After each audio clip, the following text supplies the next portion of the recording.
एक हफ्ते में हमारे 40,000 सैनिक मारे जा चुके हैं।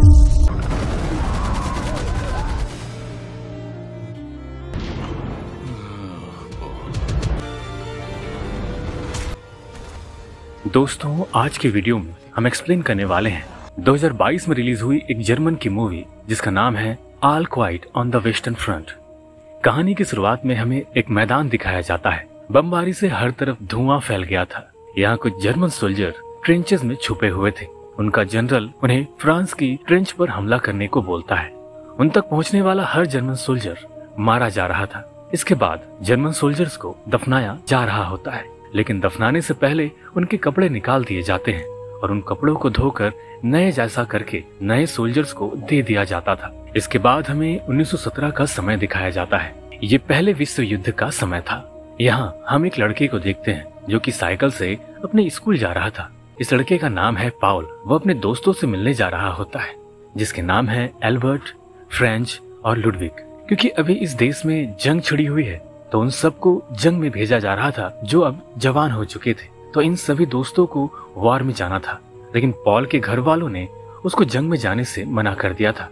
लेकिन पॉल अपने सभी दोस्तों के बिना यहाँ अकेला नहीं रहना चाहता था, इसलिए वो अपने फॉर्म पर अपने पेरेंट्स की नकली सिग्नेचर कर देता है और फिर अगले दिन वह ऑफिशियली एक जर्मन सोल्जर बन चुका था। उनके वॉर पर जाने से पहले वहाँ मिलिट्री का जनरल आता है और एक स्पीच देता है। उस स्पीच से सभी सोल्जर्स बहुत ज्यादा मोटिवेट हो जाते हैं। इसके बाद सबको यूनिफॉर्म दी जाती है। दोस्तों, शायद ये वही यूनिफॉर्म होगी जो उन मरे हुए सोल्जर से उतार कर उसे धोकर नए सोल्जर्स को दिया जाता था।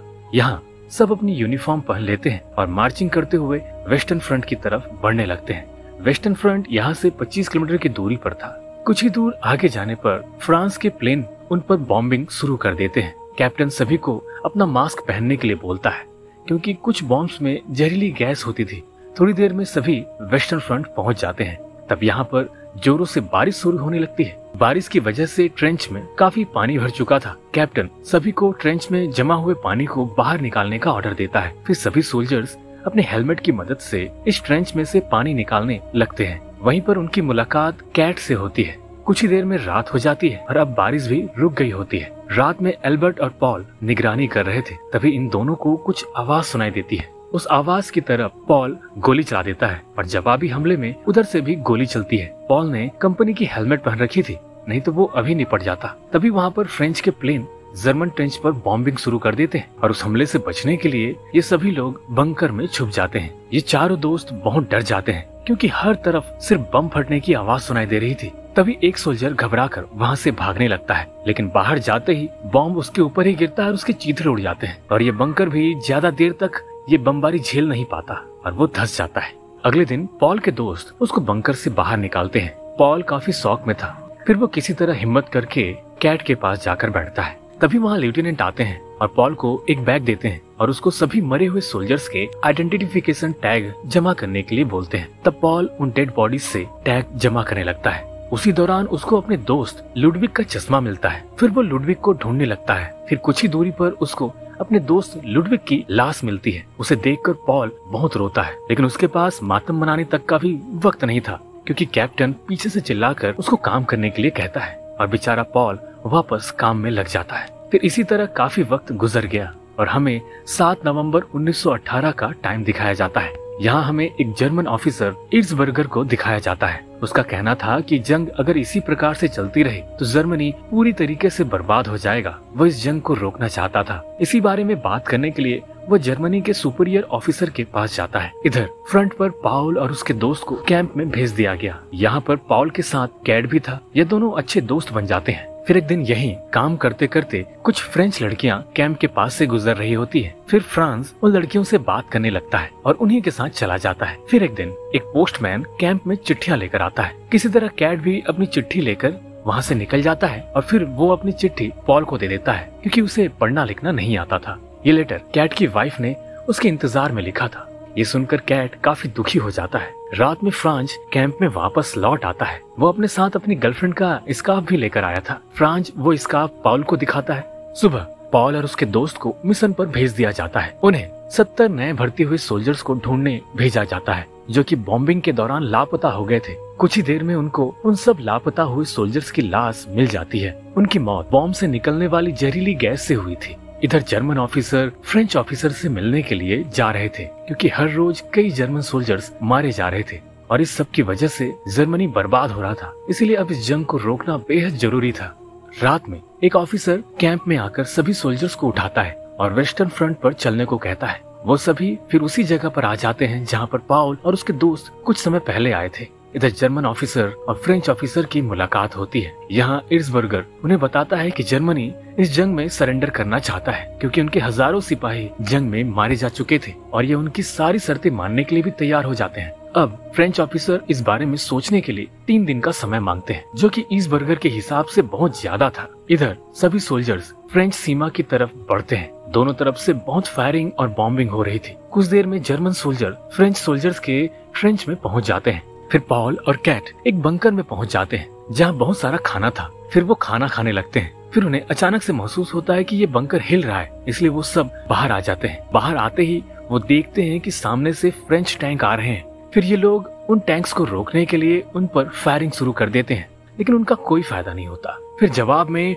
वो टैंक्स भी इन पर बमबारी शुरू कर देते हैं। मजबूरन सभी जर्मन सोल्जर्स को पीछे हटना पड़ता है और यहाँ फ्रेंच टैंक्स के अलावा बहुत सारे फ्लेम थ्रोअर भी थे, जो कि जर्मन सोल्जर्स को जलाकर मार रहे थे। यह नजारा देखकर पॉल और कैट बाकी सोल्जर्स पीछे हटने लगते हैं। पॉल का दोस्त एल्बर्ट यहाँ से भाग नहीं पाता है, जिसे फ्रेंच सोल्जर्स पकड़ लेते हैं और जिंदा चला देते हैं। पॉल दूर से ये सब देख रहा था। उसका दोस्त मर रहा था और वो बेचारा कुछ भी नहीं कर पाया। पॉल और कैट किसी तरह अपने ट्रेंच में वापस पहुंच जाते हैं, मगर फ्रांस वालों का हमला इतना बड़ा और इतना भयानक था कि जर्मन के सोल्जर्स को अपने इस ट्रेंच को भी छोड़ना पड़ता है और आगे भागना पड़ता है। फिर इन पर हवाई हमला भी शुरू हो जाता है। इस हमले के दौरान पॉल एक गड्ढे में गिर जाता है। फिर वहाँ एक फ्रेंच सोल्जर आ जाता है और वो पॉल को मारने ही वाला होता है कि उसके बगल में एक बॉम्ब गिर जाता है और वो फ्रेंच सोल्जर भी उसी गड्ढे में गिर जाता है। पॉल जल्दी से जाकर उसे चाकू से मारने लगता है और इस पर कई बार वार करता है। इसके बावजूद भी वो फ्रेंच सोल्जर्स नहीं मरा, बल्कि वो सोल्जर्स तड़पता रहता है। पॉल ने उसके मुंह में मिट्टी भरकर उसका मुंह भी बंद करने की कोशिश की, लेकिन फिर भी वो तड़पता रहा और उसकी आवाज पॉल को बर्दाश्त नहीं हो रही थी। उस फ्रेंच सोल्जर को तड़पता देखकर पॉल को उस पर तरस आने लगता है। फिर वो उस फ्रेंच सोल्जर के मुंह से मिट्टी हटाकर उसको पानी पिलाता है। उसका खून रोकने की कोशिश भी करता है, लेकिन बहुत सारा खून बह जाने की वजह से वो आखिरकार मर जाता है। उसकी जेब में पॉल को कुछ लेटर और फोटो मिलती है। उस फोटो में सोल्जर की वाइफ और उसकी बेटी भी थी। ये देखकर पॉल का दिल बैठ जाता है। उसे एहसास होता है कि ये दुश्मन सिपाही भी बिल्कुल उसी की तरह है। उसका भी एक परिवार है जो उसका इंतजार कर रहा होगा। पॉल को लगा कि उसने एक पत्नी से उसके पति को अलग कर दिया। उसने एक बाप को एक बेटी से छीन लिया। यहाँ पर पॉल को जो एहसास हो रहा था वो बयान नहीं किया जा सकता। इसके बाद अब रात हो चुकी थी और माहौल भी पूरा शांत हो चुका था। पॉल लाशों के बीच से आकर अपने कैंप पहुंचता है। अब सब जर्मन सोल्जर्स को लग रहा था कि जंग खत्म हो चुकी है। जख्मी सोल्जर्स को भी इसी कैंप में रखा गया था। उन्हीं जख्मी सोल्जर्स में पॉल अपने साथी ज़ेडन को देखता है, जिसके पैर के 2 टुकड़े हो चुके थे। ज़ेडन अपना पैर नहीं कटवाना चाहता था, क्योंकि उसे अपाहिज वाली जिंदगी नहीं जीनी थी। फिर ज़ेडन पॉल को स्कार्फ देता है और बताता है कि फ्रांज भी मारा गया है। ये सुनकर पॉल को बहुत दुख होता है, क्योंकि ये 4 बचपन के दोस्त यहाँ इस जंग में एक साथ आए थे, लेकिन अब उसका कोई भी दोस्त जिंदा नहीं बचा था। फिर पॉल कैट से मिलता है। वो उसे देखकर बहुत खुश होता है, क्योंकि कम से कम एक दोस्त जो कि यहाँ पर आने के बाद बना था वो तो जिंदा है। फिर ये दोनों खाना लेकर ज़ेडन के पास जाते हैं। पॉल ज़ेडन को खाने के लिए चम्मच और कांटा देता है, लेकिन ज़ेडन उसी कांटे से अपनी जान ले लेता है। ज़ेडन की मौत की वजह से पॉल और कैट को बहुत दुख होता है। इसके बाद हमें दिखाया जाता है कि फ्रेंच ऑफिसर जर्मनी से जंग खत्म करने वाले डॉक्यूमेंट्स पर साइन कर देते हैं और 6 घंटे के बाद फ्रांस और जर्मनी की जंग ऑफिशियली खत्म हो जाएगी। लेकिन जर्मन का जनरल इस समझौते से खुश नहीं था। सुबह कैट को पता चला कि जंग 11 बजे खत्म हो जाएगी और फिर सब अपने घर जाएंगे। फिर कैट और पॉल फार्म से बतख चुराने के लिए जाते हैं, जहाँ से उन्होंने पहले भी बतख चुराई थी, लेकिन इस बार पॉल दीवार पार करके जाता है। लेकिन उस फार्म के मालिक का बेटा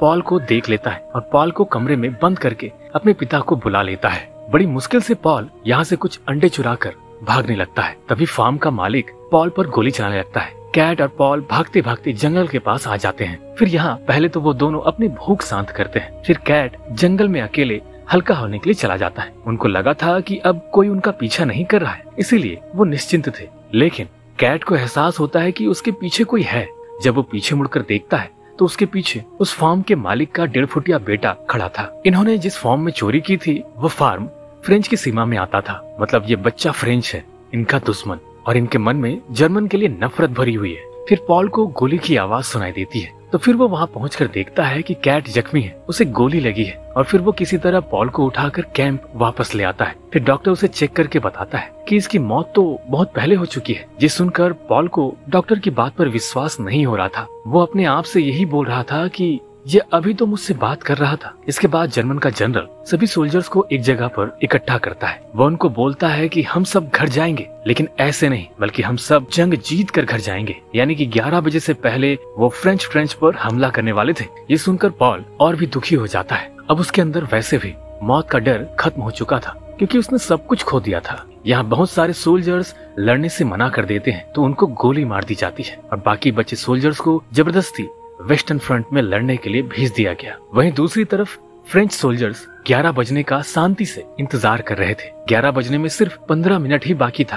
तभी जर्मन सोल्जर्स फ्रेंच पर हमला कर देते हैं। बदले में फ्रेंच सोल्जर्स भी जर्मन सोल्जर्स पर फायरिंग करने लगते हैं। इसी बीच पॉल और एक फ्रेंच सोल्जर की फाइट शुरू हो जाती है। ये दोनों लड़ते लड़ते एक बंकर में गिर जाते हैं, और फिर यहाँ एक फ्रेंच सोल्जर पॉल के सीने में गन की नाइफ को घुसा देता है, और उसी वक्त 11 बज जाता है और जंग रुक जाती है। फिर पॉल बंकर से बाहर आकर बैठ जाता है और अपनी मौत का इंतजार करने लगता है। इसके बाद एक जर्मन सोल्जर्स को आइडेंटिफिकेशन टैग्स जमा करने के लिए बोला जाता है। टैग्स जमा करते वक्त उसको पॉल मिलता है, जो कि अब मर चुका था। वो सोल्जर पॉल के हाथ से वो स्कार्फ लेकर खुद पहन लेता है और वहाँ से चला जाता है। जंग खत्म होने के बावजूद भी जर्मन जनरल के ऑर्डर की वजह से और भी कई सारे सोल्जर्स की जानें चली गई। सिर्फ 15 मिनट के लिए न जाने कितनों की मौत हो गई। जर्मनी के इस वेस्टर्न फ्रंट पर लगभग 30 लाख जानें गई थी, और वो भी सिर्फ 100 मीटर जमीन के लिए। आंकड़ों के हिसाब से वर्ल्ड वॉर 1 के दौरान करीब 1,17,00,000 जानें गई थी। दोस्तों, अगर आपको ये वीडियो एक बार में अच्छी नहीं लगी